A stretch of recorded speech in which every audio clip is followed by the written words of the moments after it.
Bien, en este tema vamos a tratar cómo se controlan los sobreprecios e imprevistos en la construcción.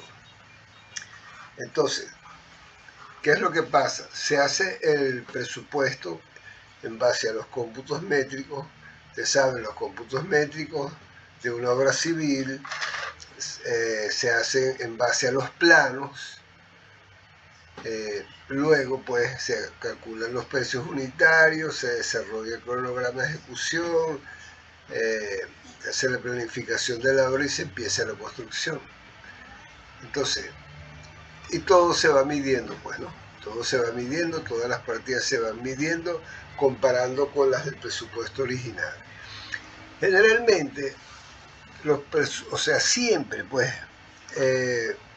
los presupuestos siempre tienen aumentos y disminuciones en las cantidades de las partidas. Mientras más preciso sea los cómputos métricos, o mejor dicho, mientras el proyecto, si los planos del proyecto estén revisados al detalle, los cómputos métricos sean precisos, habrán menos sobreprecios imprevistos y aumentos o disminuciones en las partidas. Entonces, pero siempre se contemplan que hayan aumentos, hayan disminuciones y hayan imprevistos y hayan obras extras y obras adicionales. Cada una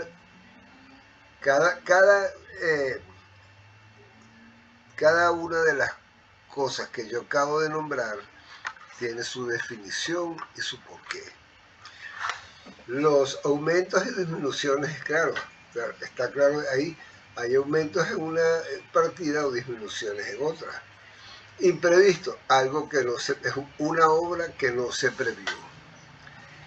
Obras extras, obras que se mandan a hacer que no estaban en el puesto, en el presupuesto original, y obras adicionales son aquellas que se mandan a hacer, o sea, que hay que hacer a juro porque para continuar la obra y que no estaban contempladas en el presupuesto original. Entonces, a medida que este tema se trata de eso. Entonces, ¿cuál es el desvío que se presenta? ¿Por qué hay sobreprecio? Por errores, como le estoy diciendo,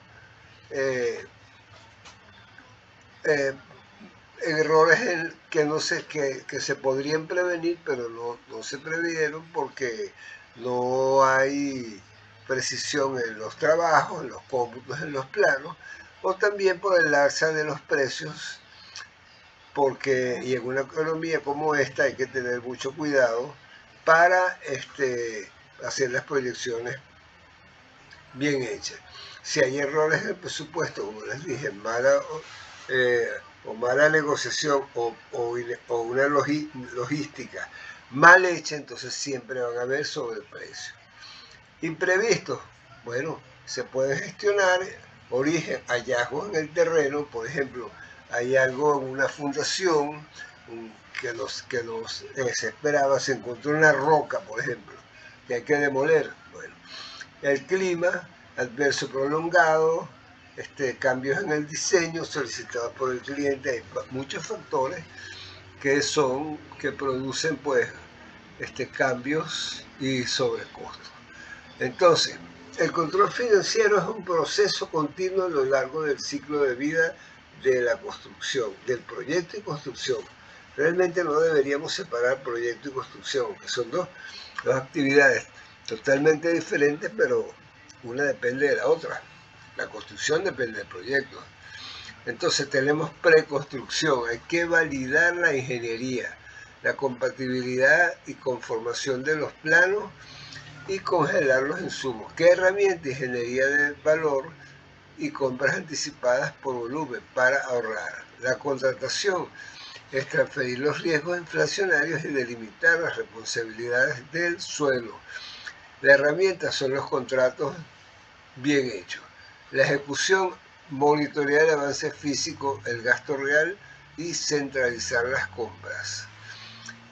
Esto es muy importante, esto es lo que ya hemos venido hablando. Hay que monitorear todo el tiempo el avance físico y financiero de la obra con las herramientas de que dispongamos.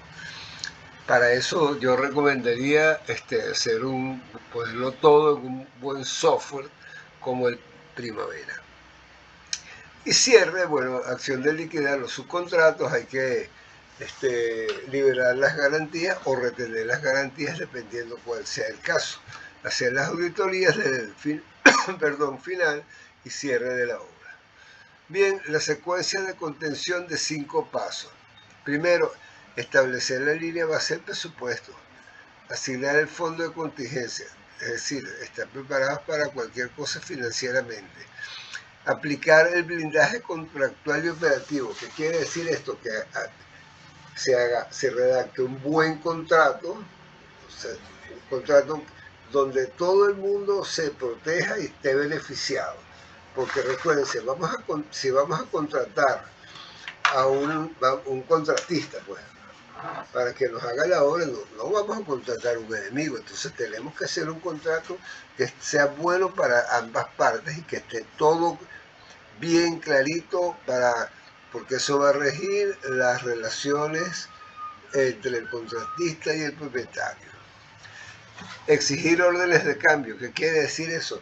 Que no se pueden estar haciendo en la obra ningún trabajo ni adicional, ni extra, ni nada, ni imprevisto, si no tengo una orden de cambio autorizada por el propietario o gerente o por el dueño de la obra. Y estar pendiente, hacer un monitoreo predictivo.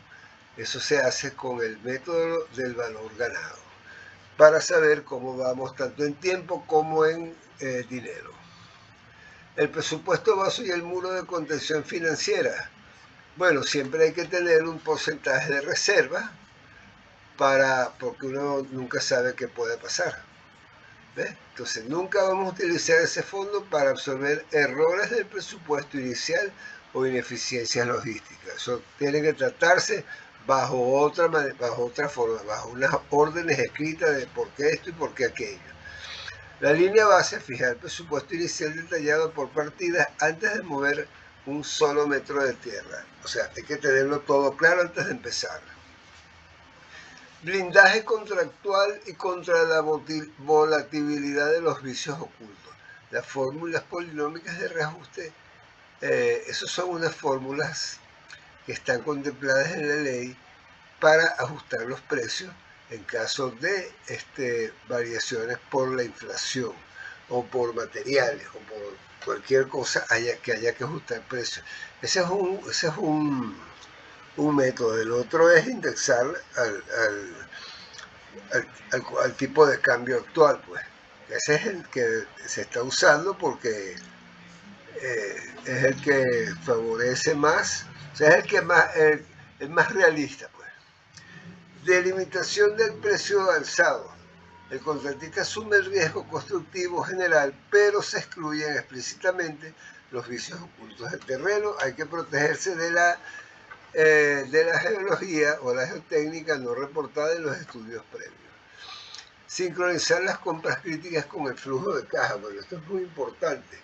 Y hay que ver en el contexto de la economía venezolana, lo ideal sería comprar todo lo que se pueda de una vez. Lo que pasa es que eso requiere entonces tener donde guardarlo, tener una vigilancia también. Entonces, bueno, hay que comprar, pero hay que tener el equilibrio, pues sacar la cuenta de qué me cuesta más caro. Si comprar por partes, o sea, por fases, poco a poco, o comprar todo de una vez. Claro, comprar todo de una vez me ahorra el dinero, pero también tengo que gastar en vigilancia, tal vez en el alquiler del local y otras cosas. Entonces, hay que ver. Entonces, la estrategia de compras anticipadas. Adquirir y almacenar tempranamente los materiales de alta volatilidad. Ya se los dije. Entonces tenemos los materiales críticos, lo que corresponde, lo que se transformen en salud del flujo de caja.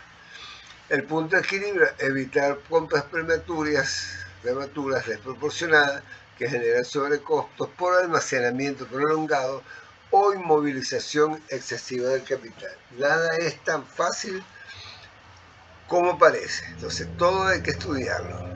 Luego tenemos las órdenes de cambio, que lo llaman candado digital de órdenes de cambio. O sea, no se pueden autorizar cambios sin orden escrita aprobada por el propietario o por el gerente de la obra, pues. ¿Entienden? Porque si se empiezan a hacer obras sin aprobación, bueno, vamos a perder el control y es probable que se caigan en cosas que no se desea. El tema de las órdenes de cambio es que hay que hacer los precios, hay que hacer el análisis de precios, hay que hacer una motivación, o sea, hay que motivar, que dar las razones por las cuales se va a hacer el cambio, si es obra extra, si es obra adicional. Entonces todo eso tiene que estar bien detallado para que se pueda utilizar una obra. Luego, ¿qué es lo que pasa? Que si, o sea, hay que evaluar bien el impacto de las órdenes de cambio, porque, o sea, eso no solamente el costo, la orden de cambio afecta el costo, sino todo el sistema, ¿ves? Porque ustedes dicen, vamos a hacer una orden de cambio, vamos a aprobar esta partida extra. Bueno, tiene que tomar en cuenta cómo va a influir eso en el retraso de la obra. A lo mejor si usted no quiere que la obra se retrase, usted dice, bueno, yo apruebo esa obra, pero usted tiene que meter personal adicional, por ejemplo, para no retrasar la obra. Entonces, hay que tener cuidado con eso también. Entonces, el valor ganado como radar predictivo. El valor ganado es un método que se usa para prevenir. Entonces, necesitamos la base, que es el presupuesto inicial, con las especificaciones, el cronograma, e ir calculando el costo real y el valor planificado. O sea, estos son los tres conceptos básicos que tenemos que aplicar y hacer todo el desarrollo, porque de aquí salen una cantidad de indicadores que nos van a servir como radar predictivo para medir el proyecto semanalmente o mensualmente o a la fecha que ustedes quieran. Luego lo tenemos. Estos son los indicadores del valor ganado. La variación del costo, si se ve que es el indicador de la variación del costo, es menor que 0, entonces estamos en sobreprecio. El índice del desempeño, si este es menor que 1, estamos gastando más de lo presupuestado. Y hay otros indicadores que tenemos que manejar muy bien. Esa es la gerencia de la obra. ¿Ves? El progreso real es este otro indicador, SB, menos el valor ganado menos el valor presupuestado. Si es menor que 0, el proyecto está formalmente retrasado. Entonces, esos indicadores hay que irlos viendo semanalmente para adelantarse a cualquier contingencia y poderla resolver con anticipación. Entonces, aquí tenemos el ecosistema de rentabilidad asegurada. Significa que aquí tenemos el blindaje contractual, todo bien clarito en el contrato.